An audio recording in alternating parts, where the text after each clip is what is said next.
Subscribe now and press the bell icon. Never miss an update. नव दुर्गा आदि अनादि काल से नव दुर्गा की आराधना पूजा होती है। शैलपुत्री जो माँ दुर्गा का पहला स्वरूप है, शास्त्रों अनुसार, जैसे कि आपने एक बात अच्छी कही कि माता जी की आराधना करनी हो, माता जी की भक्ति करनी हो, तो हमें उनकी शक्ति, उनके गुण व उनके बारे में हमें जानकारी होनी चाहिए। शैलपुत्री की जब हम बात करेंगे उनकी पूजा की, तो नवरात्रि में 9 दिनों तक माँ दुर्गा के 9 रूपों की पूजा की जाती है। शास्त्रों के अनुसार दक्ष प्रजापति राजा के यहाँ सती का जन्म हुआ था और वे स्वयं भगवान शिव की पहली अर्धांगिनी थी। ऐसा हुआ कि दक्ष राजा ने एक विशाल यज्ञ किया था। यज्ञ में भगवान महादेव जो देवों के देव थे, उनको स्थान नहीं दिया गया था और उनकी पुत्री सती माता इसे देख सहन न कर सकी और अपने ही योग बल से उन्होंने अपना आत्मविलोपन किया था। शास्त्र की यह कहानी बहुत विशाल है।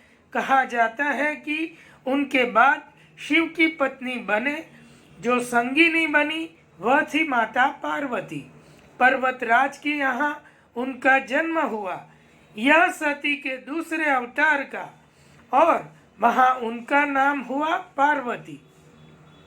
अब शैलपुत्री उन्हें इसलिए कहा गया कि शैल का अर्थ है शास्त्रों के अनुसार पर्वत। पर्वतराज की पुत्री थी, इसीलिए उनका नाम शैलपुत्री हुआ।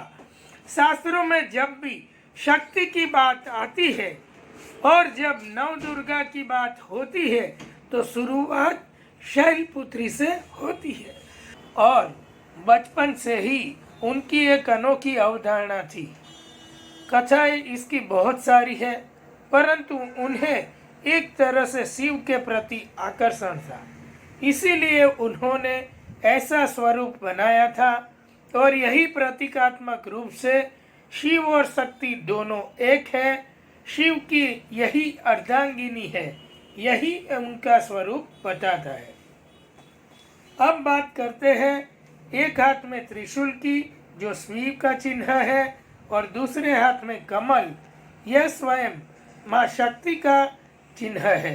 अर्थात शिव और शक्ति स्वयं दोनों, ये दोनों माता जी के शैलपुत्री रूप के अंदर समाहित है।